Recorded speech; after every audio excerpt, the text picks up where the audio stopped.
Hey guys, you can see I've got a different setup today. We're recording straight off my PC. Normally I shoot out in my shed, looking straight down top view camera onto my workbench, and I can usually put one or two firearms in that kind of setup where I can manipulate the firearm and show you guys its functionality.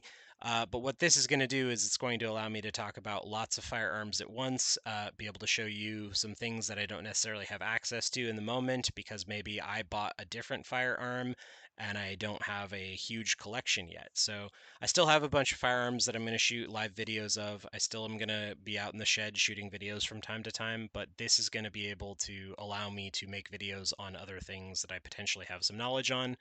That having been said, today we're talking about the three categories here: handguns, rifles, and shotguns for your first firearm purchases if you are looking to start a collection.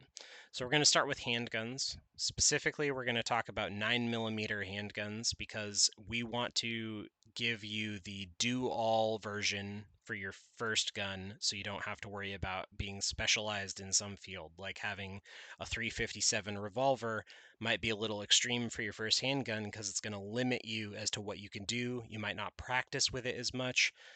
So 9mm is going to be a good self-defense round. It's going to be a cheap round that you can go get practice with at the range. And then practicing at the range is going to leave you proficient with a firearm so that if a self-defense incident does occur, you know that you can actually use the firearm and be proficient with it. So we're going to jump off here. First firearm that we're talking about is Glock. Glock makes every caliber known to man.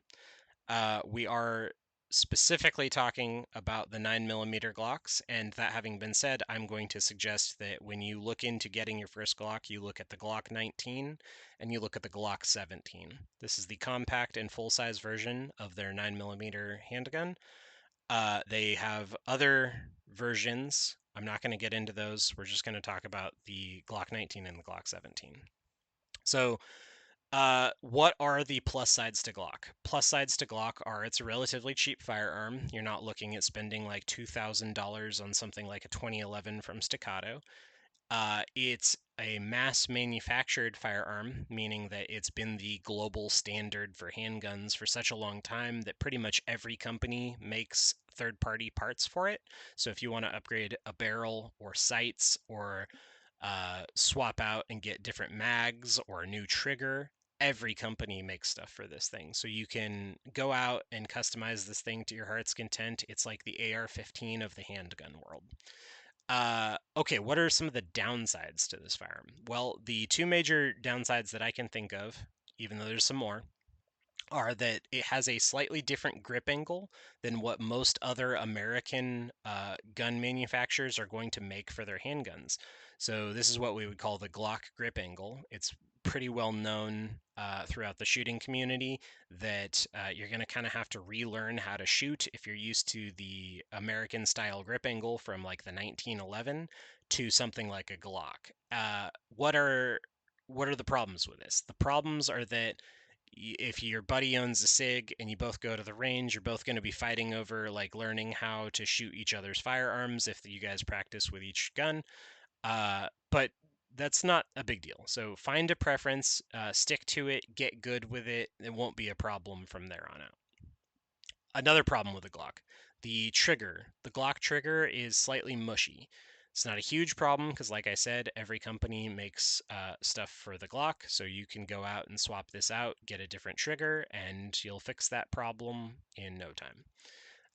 The tack rail. The tack rail on the front end has the one notch. This is pretty much the Glock tack rail design. A bunch of firearms companies have kind of used that system where you just have the one notch. I kind of call it the European system because a ton of European weapons manufacturers use the same kind of deal. Another downside is that until Gen 5, Glocks are talked about in generations. Like you have the Gen 1 Glock, which was the Glock made way back in the early 80s, I believe. And then as we've gone, they've gotten more and more advanced, and it hasn't been until Gen 5, which is recent, that they've started putting optics cuts on the slide straight from the factory. If you wanted an optic on your Glock, you either had to replace your back sights or you had to get it optics cut by a gunsmith. Okay, so I think we've talked enough about Glock for now.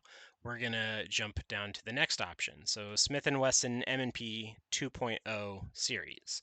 So what are the benefits of the Smith & Wesson M&P series? Well, they come optics cut.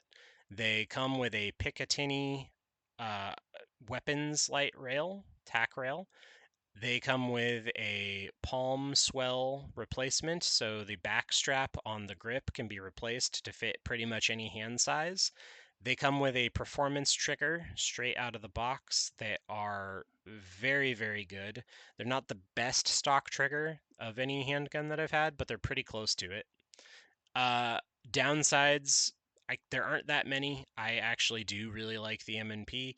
I know it's going to sound like I'm a Smith & Wesson fanboy. I've done a lot of videos on Smith & Wesson products, so you might already think that if you've watched any of my videos.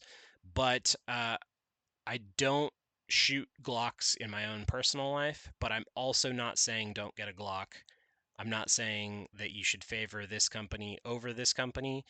I'm saying find one that works best for you. That's why I have them both on the list. That's why I put Glock first, so you know that I am recommending this, even though it's not what I've personally got. Okay, uh, M&Ps. M&Ps also are pretty versatile in the sense that a lot of companies do make parts for it. Not as many companies make parts for the M&P as the companies that make for Glock. So that is kind of a downside. It's not going to have as many upgradable features, although you can upgrade any of the individual features on your own. All right, we're going to jump down here.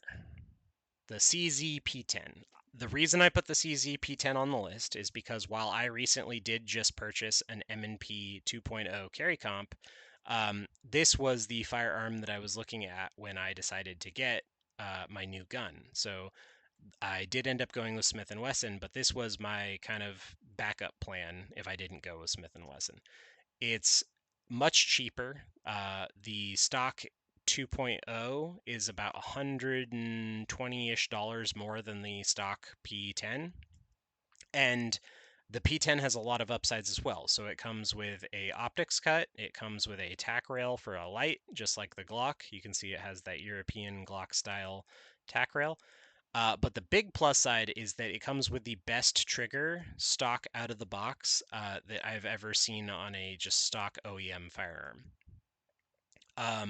The grip is great. It has a very low bore axis, so the barrel of the firearm is very close to where your hand is resting when you grip the firearm. So it feels like there's less recoil on a CZ P10 than you would feel on, say, a M&P 2.0. All right, so price points. This is going to be the cheapest, anywhere from low or high $300 to low mid $400, and then the M&P series is going to be about $100 more, and the Glock is going to be ranging anywhere from low 400s to mid 550s. Okay, so those are the handguns that we're going to talk about today, and we're going to jump over to rifle. So there's only one option, in my opinion, for a new buyer to get their first rifle. I think that everybody in America should own an AR-15 that wants a firearm, so I highly recommend this be your first rifle. It's a 16-inch AR-15. Any brand will do pretty much. Obviously, there's different qualities that every brand is going to have, and price point is going to be one of those qualities. So on the cheap end, you can get AR-15s for around $350, and on the expensive end, it goes all the way up to about $5,000 or more. But we're going to talk about kind of the $500 to $700 range. That's kind of what I would expect to spend on my first AR-15. I recommend getting a 16-inch barrel, and the reason why this is because it's going to make it federally illegal to put a stock on the back of it instead of dealing with the whole brace thing. It's also going to be because you do kind of want to shoot and have the ability to shoot longer range with it, so having that 16-inch barrel is going to give you that ability to reach out further than a handgun would. Whereas if you get a 7-inch barrel or a 10-inch barrel, while you can shoot further than a handgun, you're still going to be restricted at how far you can shoot accurately with some shorter barrels. So while you can just throw a brace on it and get a 10-inch, I don't recommend that. The whole reason we're in the rifle category is because we want to be able to shoot further. So get the 16-inch barrel, get the full pick rail on top, get the M-LOK rails so you can add your attachments. This is the Lego of the gun world. You can build it however you want. It's like adult Legos. Okay, so we're going to jump over to shotguns. Shotguns, we have the two pump action shotguns that I recommend, the Remington Model 870 and the Mossberg 590. These are the two best pump shotguns that I can think of. They're both basically the same firearm in my eyes. They're going to function the exact same way. They're going to be just as reliable. They're about the same price point. I highly recommend them. If you had to go with a budget shotgun for a pump action shotgun, Mossberg makes the Mossberg 500, which is going to be cheaper than the 590. It's going to come with a little less features, but it's going to be reliable and good. If you absolutely can't spend for the Mossberg 500, if you have to spend cheaper than that, they make the Mossberg Maverick 88. It feels cheap in the hands, but it is essentially a cheap version of the Mossberg 500. It's going to run about $200 and it will function. You just have to get used to shooting it and understand how it works, and you'll be good. Okay, so these are like $500 to $650 all day, any store. You can find them cheaper if you get a used one, but I do recommend them. So we're going to jump up to the more expensive option here, the semi-autos. The two semi-autos that I trust are the Benelli M4 and the Beretta 1301. They're both Italian imports. They're both highly reliable shotguns. They're both 12 gauge. Semi-autos come with the downside that if you do buy a cheaper semi-auto, they're going to jam up on you from time to time. The semi-auto action is, for whatever reason, very difficult to manufacture, and so only a few companies have really figured it out and gotten them functioning in the way that you would want for a self-defense weapon. The downside to this is that the Benelli M4 and the Beretta 1301 are very expensive. The 1301 comes in at about $1,500, and the Benelli M4 comes in at around $2,000. So they're about 3 to 4 times the price of these pump action shotguns. But plus side, you can shoot 7 rounds a lot faster. They're going to be really good guns. They'll last you a lifetime. So I highly recommend them if you do have the budget to spend that much and you're looking to bypass that pump action budget point. These are the two that I recommend. Now, if there's a firearm on this list that I have left off for some reason or I've like somehow neglected, I'd love to hear about in the comments. If you have a question that I haven't answered, again, drop a comment. I will respond. If I got the dollar amount in my estimates off by a little bit, I don't want to hear, oh, the Benelli M4 is really just $1,800 used on this site. I'm given some kind of ballpark budget answers here. So I do appreciate the input. If I got something glaring wrong, let me know. I will do my best to pin the comment and put a correction in the video. But this is my 3 guns that I think a new buyer should buy. And thanks for watching, guys.